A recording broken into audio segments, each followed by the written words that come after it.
AP excise శాఖ కీలక నిర్ణయం తీసుకుంది. కొత్త బార్ పాలసీ ప్రకటించిన తర్వాత ఒక్కసారిగా మద్యం వ్యాపారుల నుంచి భిన్నాభిప్రాయాలు వ్యక్తమయ్యాయి.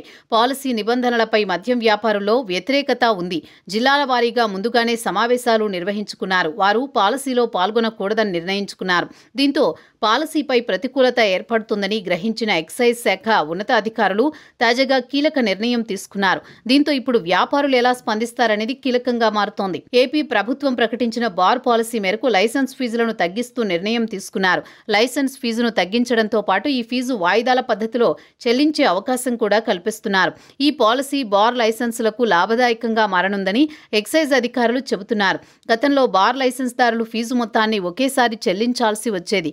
బార్ లైసెన్స్ ఫీజు తగ్గింపుతో ఎక్కువ దరఖాస్తులు వచ్చే అవకాశం ఉంది. కాగా కడపలో బార్ లైసెన్స్ ఫీజు గతంలో 1.97 కోట్లు ఉండగా ఇప్పుడు దానిని 55 లక్షలకు తగ్గించారు. అదేవిధంగా అనంతపురంలో లైసెన్స్ ఫీజు 1.79 కోట్ల నుంచి 55 లక్షలకు తగ్గించారు. అదేవిధంగా తిరుపతిలో 1.72 కోట్ల నుంచి 55 లక్షలకు, ఒంగోలులో 1.4 కోట్ల నుంచి 55 లక్షలకు తగ్గించినట్లు ఎక్సైజ్ కమిషనర్ వెల్లడించారు. లైసెన్స్ దారులు ఫీజును 6 వాయిదాల్లో చెల్లించే సదుపాయం ఉంది. కొత్త బార్ విధానంలో దరఖాస్తు రుసుము 5 లక్షలకు తగ్గించారు. బార్లలో మద్యం అమ్మకాల వేలలను పెంచారు. దీని ద్వారా లాభదాయకంగా ఉంటుందని వ్యాపారులకు ఎక్సైజ్ అధికారులు వివరిస్తున్నారు. ఈ పాలసీ పైన వ్యాపారుల్లో ఆసక్తి కనిపించడం లేదు. నూతన పాలసీ మేరకు ఈ నెల 18 నుంచి దరఖాస్తుల ప్రక్రియ ప్రారంభించగా 50 మంది రిజిస్ట్రేషన్ చేసుకున్నారు. కానీ 5 లక్షల రుసుము ఎవరూ చెల్లించలేదు. దీంతో ఒక్క దరఖాస్తు కూడా రాలేదు. కొత్తగా ఏర్పాటు చేయాలని నిర్ణయించిన 840 బార్లు కనీసం 4 చొప్పున అంటే 3,360 దరఖాస్తులు రావాలి.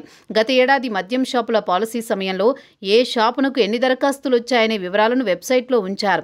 దానివల్ల ఎక్కడ పోటీ తక్కువ ఉందో ఆ షాపులకు కొత్తవారు దరఖాస్తు చేశారు. దరఖాస్తుల సంఖ్య అందరికీ కనిపించకుండా వెబ్సైట్లో మార్పులు చేశారు. రిజిస్ట్రేషన్ చేసుకున్న వారికి మాత్రమే వివరాలు కనిపించేలా చేశారు. పాలసీ వ్యాపారులకు అనుకూలంగా ఉందని, విస్తృత ప్రచారంతో వీలైనంత ఎక్కువ దరఖాస్తులు అందేలా చర్యలు తీసుకోవాలని ఉన్నతాధికారులు ఆదేశించారు. దీంతో అసలు ఈ బార్ పాలసీలో ప్రస్తుతం ఫీజులు తగ్గింపుతో ఎలాంటి స్పందన వస్తుందనేది ఆసక్తికరంగా మారుతోంది.